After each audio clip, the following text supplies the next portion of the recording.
Hi there, this is Daniel with In Time Country Living, and today I just wanted to give you a quick update of what I'm doing in my garden and maybe give you some tips of ideas how to plant things, transplant, etc. that might help you. This morning I finished up our dill, getting that transplanted out, and working on now our onions. So I'm going to show you kind of what we're doing, maybe get some ideas. So as you can see here, this is our onion bed. It's about 40 feet long and 30 inches wide, standard garden bed. And started on the getting the onions transplanted out here. I'm doing them 6 inches apart this year, and previous years I've done about 4 inches, and they haven't done real well. Haven't got very big bulbs, so I'm trying a little wider spacing to see if they're going to increase in bulb size a little bit, giving a little more room, more nutrients available to them, and see if I can get them to size up a little better. So I'm doing 5 rows in a 30-inch bed.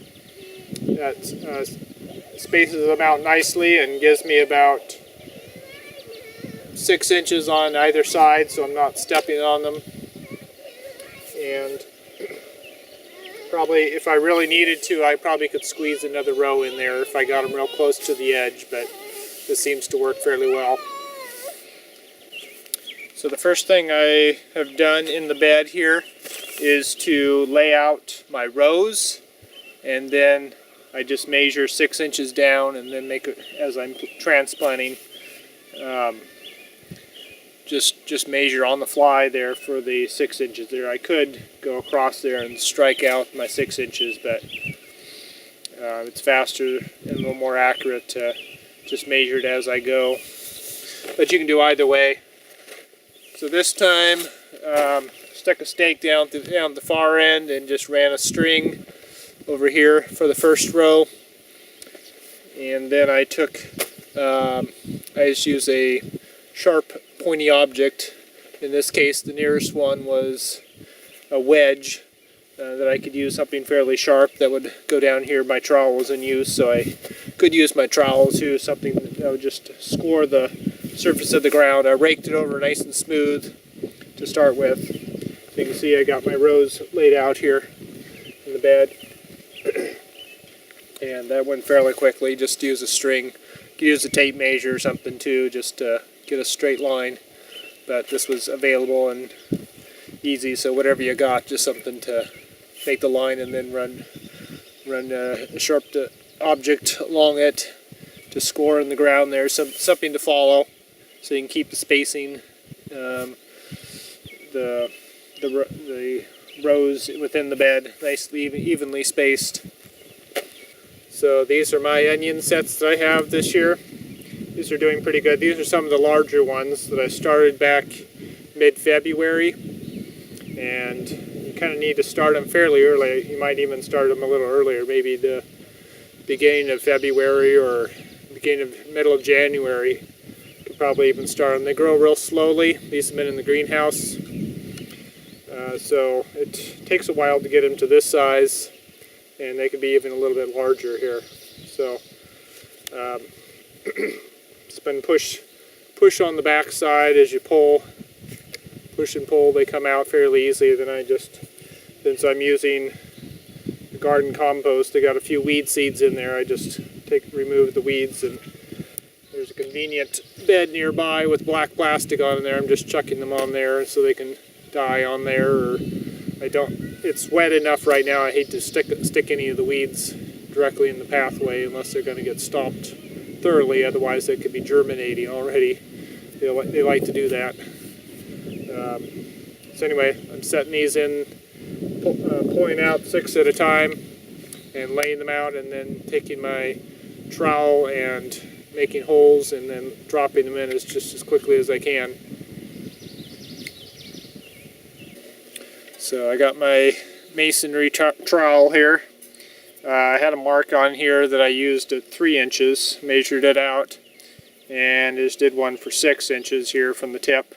That gives me a good gauge. I can just lay this against, from the last one, lay the mark against there, and there's my point for next one, so I don't have to put this down or anything like that, or I can just say there, okay, I can see where it is, plunge it in there, pull it back, drop my set in there, and cover it up, pack it down just slightly, and that's all I have to do. Just keep laying them out as I go along. So that's been working fairly well here. As you can see, I got quite a few done here. Not sure how many there is, but it's a small, maybe 10% of the whole bed at this point, but they're coming along here. Just crank through them here and get them set out.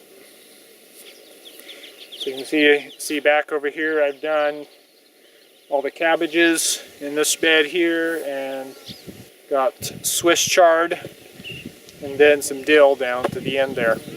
So that's all doing well. Those are all done from sets. So they really haven't grown any from when I put them in. The cabbage, it's been in there, about a week or so. So it's getting a little larger. Roots are starting to take hold, but doing very well. Haven't had any pests issue with them. Just little tiny slugs is all that's around there, and they're not really doing enough damage to be a problem at this point, thankfully. It's a blessing.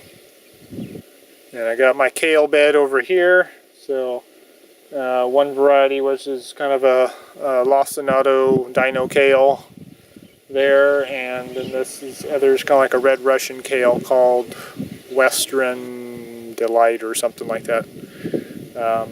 Those are from Adaptive Seed. Giving them a try. There definitely is some variation in the Western Front, I think it's called. Yeah, Western Front. Which I noticed on the package they said there would be variation, and definitely is. Some leaves are more oak leaf type, and other ones are more dino kale type. So I'd be interested to see once they finally get to maturity what the leaf shape difference is, and as long as they taste the same, it doesn't really matter. I'm going to be using it probably just in salads and maybe stir fry or something like that once they get larger. So it'll be a nice colorful addition. They're kind of purples and reds and greens in there, so it might make a colorful addition to a salad mix or something like that.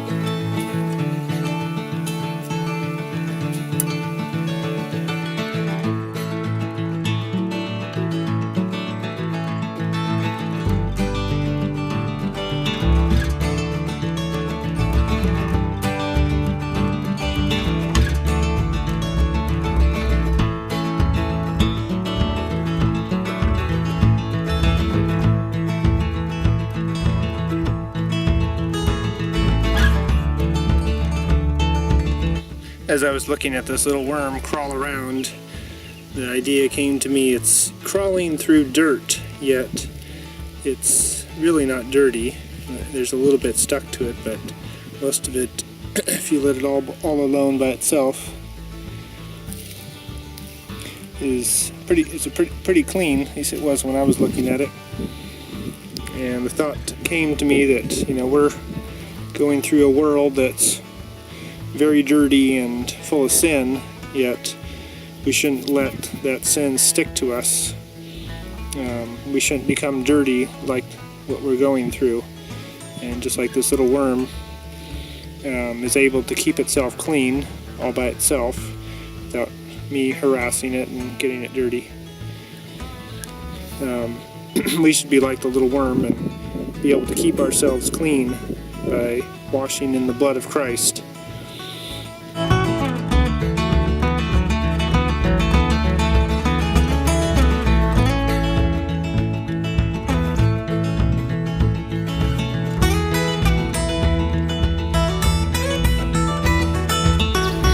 So very happy to have a more nicer day out here. It's been raining for the last 5 days or so around here again. so it's nice to have a little bit of dryness. I can be out here without having to have a hat and coat and raincoat out here. So really enjoy being out here, listening to the birds and the wind, and just my own thoughts out here transplanting and getting my fingers in the dirt. It's always fun.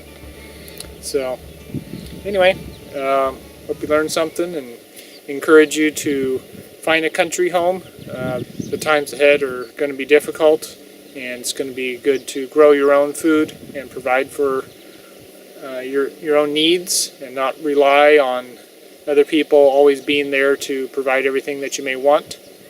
Onions are a good crop because they will last a long time during the winter. You know, thinking about what you can grow during that you can eat during the winter is important, because in the wintertime it's hard to grow much of anything around here.